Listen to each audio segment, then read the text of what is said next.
Thing from the office of, I mean, who else can do this? Take you right into the office of the Appropriation Chairman, Briggs Hopson. Good morning, sir. How are you? It's good to have you. Good to be with you again. Can you hear me loud and clear? I can hear you loud and clear. Can you not hear me loud and clear? I can. We got a little bit of a bounce and get closer to the computer. I think it'll get a little more clarity on that one. But I think number one is the question. Number one's the question of we had a downturn in August. Can you just fill us in on some of the numbers of where we are as far as state revenue? Sure. We did have a slight downturn in August, about $3 million below the estimate. So we had a good July. We were about $45 million ahead in July. And this month, we did a little preview this recently. Yesterday, I got a preview of September. It looks good. We're about 26 million ahead this year. This month. Yeah. So, listen, I can barely hold on. I can barely understand you, Lance. Is it my ears or are we having a problem? We're having a little bouncing. If you give me a second, I can call him and get him straight up on the phone. Let's do that because I want to make sure we get this information, and I don't want to go 30 minutes with like this one on that phone. Just take care of it for us, would you? I got you. And get him connected. While we're doing that, if you want pepper with that or salt, you grab the salt shaker in a restaurant, and here's the new survey on that. Restaurant workers rarely clean those shakers unless they look dirty. Shakers have the second highest bacteria count on the restaurants. So while you're eating, you might want to have a little wipey out on the salt shaker and the pepper shaker, but that's not even the bad part. They tested the menus. The menus had the most bacteria of anything, more so than even the salt shakers. So bring your wipies to the restaurants. How about now? Can you get me now? They're going to connect and get that taken care of in just a second. GOP lawmakers sent a letter to National Security Advisor Jake Sullivan this week, day before yesterday, and on the Ukraine deal. It's kind of a showdown that is happening. Jake Sullivan said everything that we've asked for in Congress we've gotten, and you people know what the numbers are as far as the billions that we're spending on Ukraine. We're good to go. There are a lot now. of congressmen, thank you, man, in the House and in the Senate. Republicans said that's not true, and they are demanding now some accurate numbers on how much money we have spent on the war in the Ukraine. All right, let me see if we got a little bit better. Could you just start that over, Briggs? I appreciate it, sir, as far as some of the numbers are concerned. Sure, Paul, and hopefully you can hear me well now. Oh, this is a lot better. Thank you. Good. Let me just kind of starting with this fiscal year, and for the listeners, our fiscal year starts July the 1st. So July's month was good. We were about $45 million ahead of our estimates. August numbers were not so good. We were $3 million below, and unfortunately, kind of wrapped into that number was a pretty significant downturn in individual and corporate income tax receipts. But we did have some interest income and a few other things that helped plus that up. Our sales and use tax numbers look good for August, and here we are moving into September, and we got a preview of September. We still have a few more days left in the month before we get our final numbers. But we're about 25, almost 26 million ahead of estimates for September. So, I'm just going to say right now, August probably a little bit of a blip. But let me also say this too. I mean, we don't expect to have. I think the estimates are that we will probably have a little bit of a not a downturn in the economy for this fiscal year, FY24, but we've had remarkable years. The last 3 years really have been amazing, and we can talk about those reasons in a minute. But we do expect maybe a slight downturn off of where we have been. Keep in mind, we've had exceptional revenues over those 2 or 3 years prior to this one. The number one thing people ask me on the August numbers when we heard those, here we go, we passed too much of a personal income tax cut, and now we're going to suffer from that, and it's going to get even worse. But my answer to that was I didn't think those figures were even part of this August. Is that correct? Yeah, our individual income tax is just going into effect this year, and for a lot of people, that's not even going to be you're not even going to really see the effects of that until next April or sometime early next year as year-end taxes are done. But some people that pay quarterly have already factored that in, and others that pay as they go, that may have been factored in. So I think you're right to a large degree. A lot of that hasn't really taken much of an effect in this. And plus, that first cut, as you may remember, was the elimination of the tax on that $5,000 to $9,999 number. So it's not as though that's going to be as much of a hit as it's going to be as we stair-step down the 5% to the ultimate 4% goal over the following 3 years. I'm feeling pretty optimistic about that, though. I was a little surprised when you said that. So you guys got a little bit of a preview, and it looks like, and it hasn't, the finals haven't been given for September and the fiscal amount yet, but you're saying we're running about $26 million ahead of estimates for September. So that doesn't continue a losing trend for August, which is darn good news. Yeah, really good news. I think one of the and we'll wait and get the final numbers in to make sure everything looks right. But one of the things that I think that I've been told is the corporate income tax number looks a lot better. It took a pretty significant hit last month, but this month the corporate income tax number is well ahead.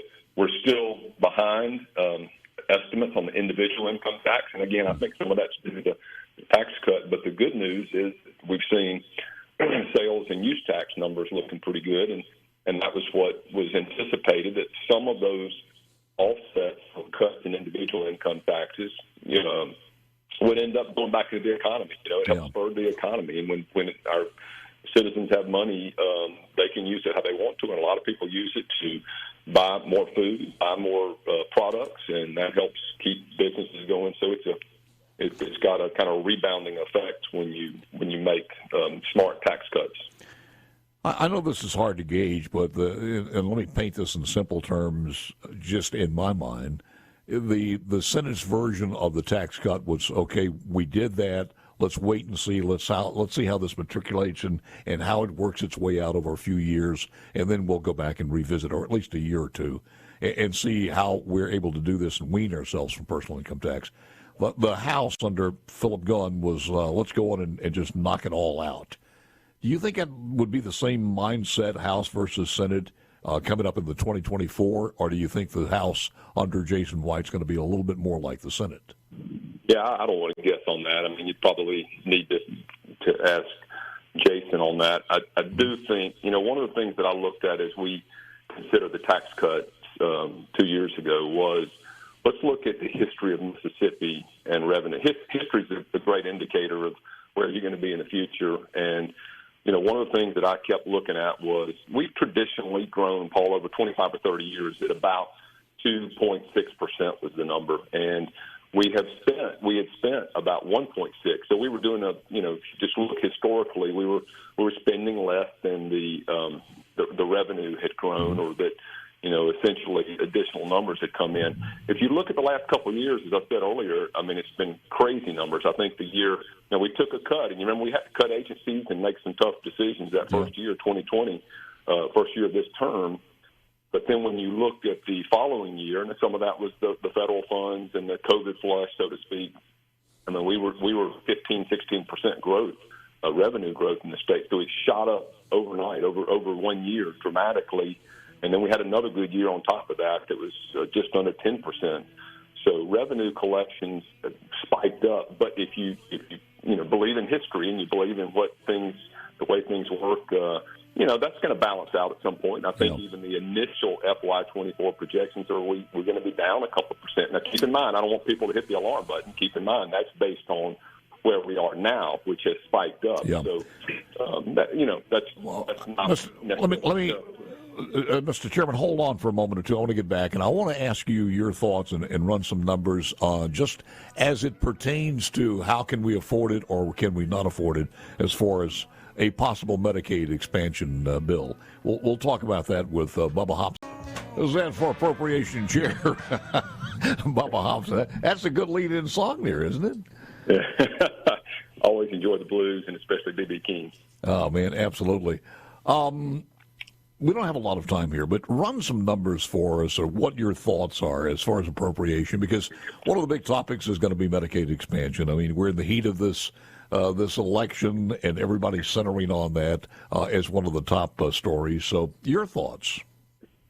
Well, let me say this, preface it with this, Paul, that I saw or heard the release on the governor's proposal over the weekend. I was out of town, and I actually called Drew Snyder, and I called the governor's chief of staff, Ann Hall Brazier, just to ask if they would send me a summary of the governor's proposal. I would like to take a look at it and see what we're talking about, what long-term projections are.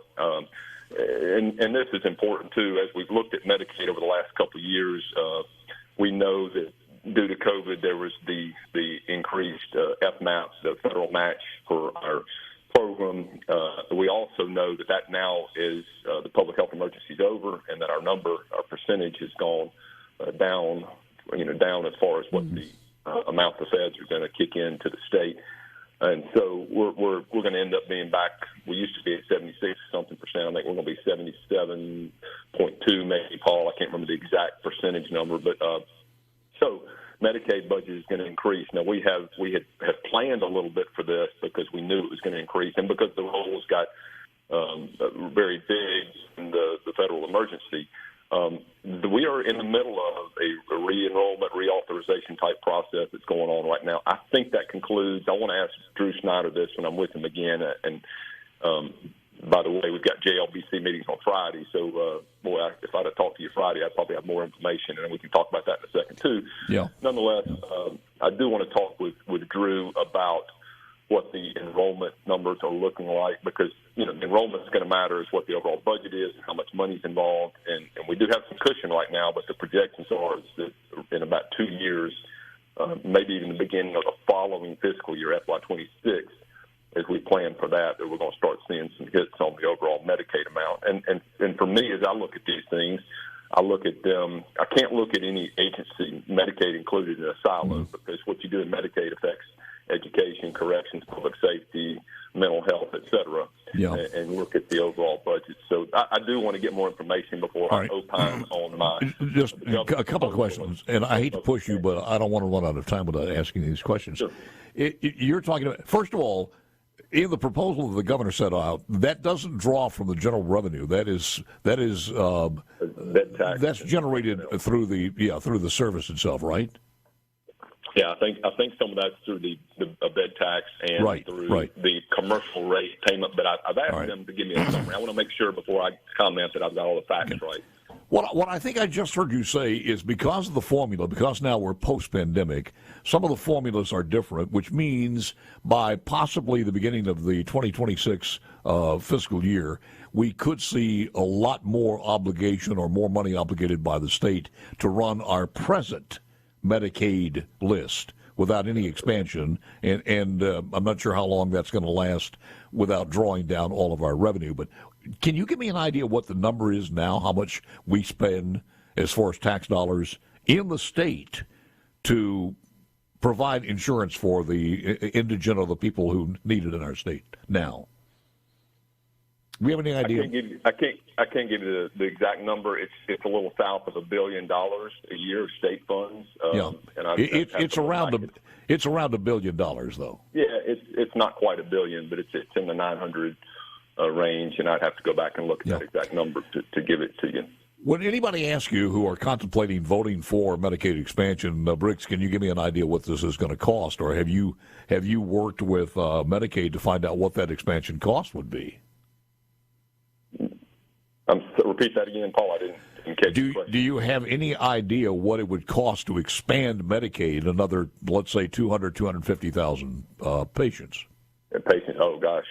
You'd probably have to extrapolate the number as to what we have now. And, of course, I don't know if that number is going to be based on the reduced amount of enrollment based on this, the re-enrollment period that we're going through right now. I think the numbers that have come off, I did get a preliminary from staff not too long ago that it wasn't as much, the number coming down. I think it was in that 16,000 person range, but don't hold me to that, Paul. I don't want to give the wrong information, but it was not a big number. Kind of waiting to see how that pans out once they get through the re-enrollment process. And then when you have a baseline on that, you should be able to look at, like, if there is an expansion of Medicaid, what's the cost? And then, what's the benefit? I think there is some benefit for the medical delivery side. All right. Look, we're going to go out of time. We'll get about 15 seconds left.